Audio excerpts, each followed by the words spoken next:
Welcome back, Troglodytes, to another Trogly's Guitars video. Today we have a gorgeous 1980 Gibson Les Paul Custom. This is one that's in the transition period between, the 70s and the 80s, and that's going from the T-top humbuckers to the Tim Shaw humbuckers. This one's a late 80s, so fortunately you got Tim Shaws in this one. They are very early examples. The bridge pickup still has the normal T-top date stamp on it, while the neck pickup has the traditional Tim Shaw stamp on it. So these are still in the transition period, however, they have all the Shaw characteristics. So they are T-Shaws if you mix them together. But this guitar is absolutely gorgeous. It is just the definition of a guitar that's been played a lot, but taken very good care of. There's just a little bit of wear and some maintenance things that were done to this guitar. And this is a very fine piece. There's something about this one that really speaks to me, even just looking at it and playing it. I love this guitar so much, I gave it a chainsaw case from a different guitar. This originally came to me with an Epiphone case, but this is an error correct case. I took it from a Les Paul Deluxe. So it's not the original case to this guitar, but it's what would have originally came with it. You are missing the Gibson badge on it. However, all three latches are perfectly functional. And these things, I love shipping guitars in these cases because they're indestructible. It gives us both peace of mind that the guitar will arrive just fine. And we'll let you see what it looks like in here. This is a black interior one, and it really complements the guitar. It really shows it off.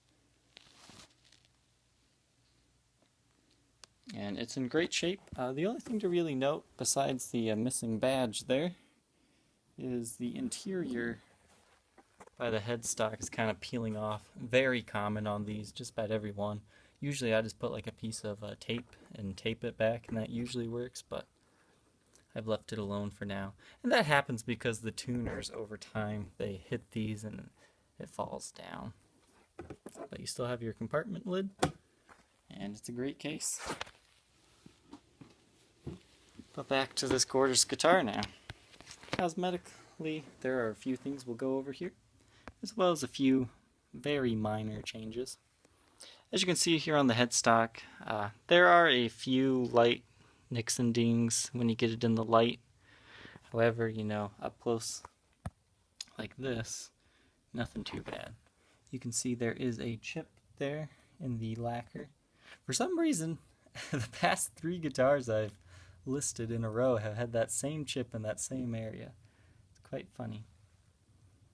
And there's some wear at the top there, as you can see, as well as there. And that's all in the lacquer.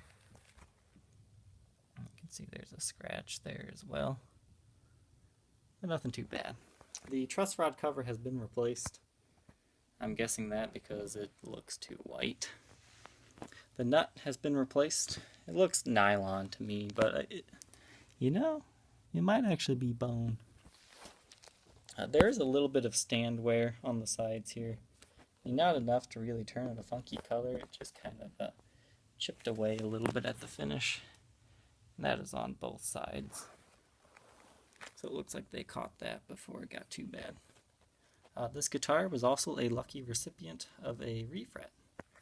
And there's little to no wear on this. Just a very tiny little amount. And it was a professional job. I think I found 2 chips in the ebony fretboard. Ebony is really hard to refret because it likes to chip. There's one right there. And then the other one that I found is all the way up here, right there. I'll give that another good once over here. That's the same one. So definitely a pro job. Looks like they just messed up in a few areas. It looks like the lacquer on the binding was scraped off, or more likely played off in this case. As you can see, there is still some there. Alright, pickguard has been replaced. I knew this just by looking at it. I took it off just to see if I could verify it, and yes, I can 100% verify it. It fits so tightly in between here, you don't even have to have the screws there, and it'd probably stay. Unfortunately, if you've ever tried to get a replacement pickguard for your 70s or 80s custom, you're going to find that these holes don't align right, and a new hole was drilled right here, because originally the screw, like the pickguards were just a little taller in this area. The screw's like right there. So you don't see that old hole or anything. And that's not a crack. This is kind of like, it looks like a screwdriver slipped or something. But there is an extra hole under there that was added. I want that to be clear. And these were also replaced, obviously.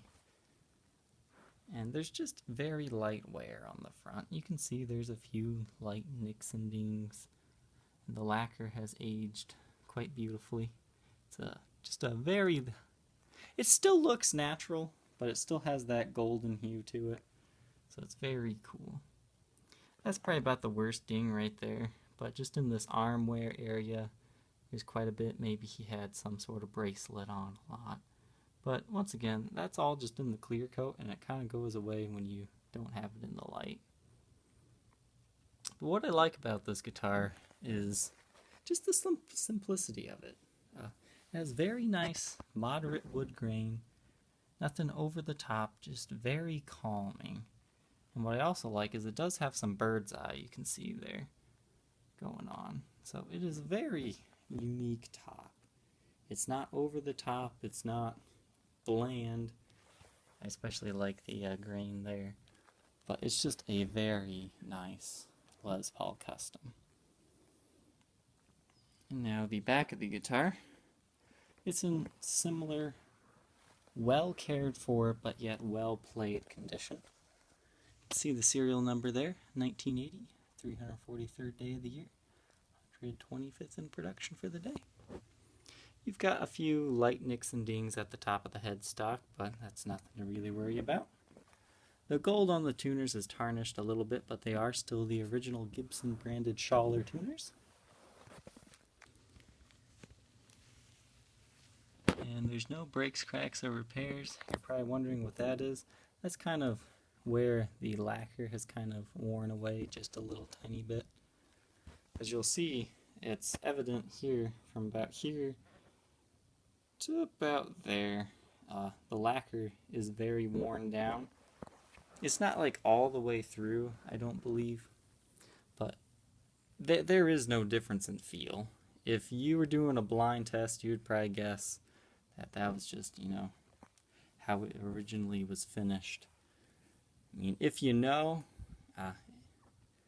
even if you know, I mean, it's a little stickier up here, so maybe you'll go, oh, this feels really nice and easy to play here, and then it's like, oh, a little sticky up here.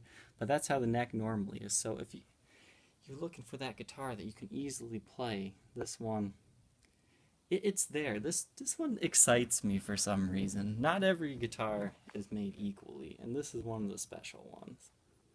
And it's very apparent by how it was owned. So, as you can see, there's a little bit of a scratch there, but not too much. And you got gorgeous mineral streaks there in the neck. And it's still the three-piece maple neck. Back of the guitar, once again, looks great from far away. You get it in the light, you will reveal some light buckle wear. And that happens when you play a guitar.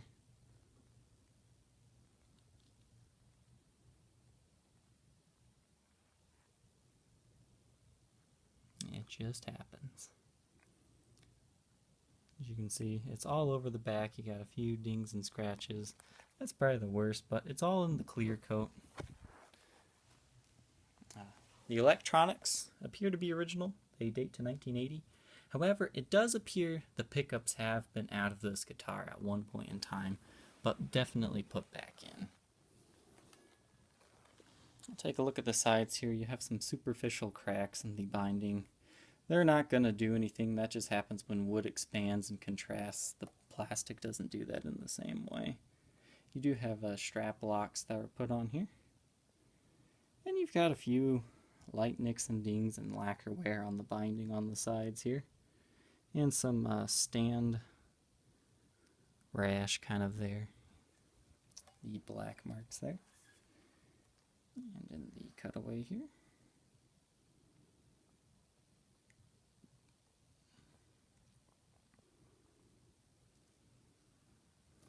But overall, this is a beautiful custom. It's been played its entire life. It's been lovingly cared for. It looks amazing. It hasn't aged too much. It's just the perfect storm, in my opinion. Once again, as I said, I've had a lot of customs come through, and not all of them are equal. This one is definitely special, and the guy who gets to own this one, or girl for that matter, is a very lucky person. So alright, Troglodytes, I thank you for watching, and if you're interested in this guitar, feel free to contact me on my Facebook page, facebook.com/Troglys, Trogoys. I hope you enjoyed, and we'll catch you next time. Bye.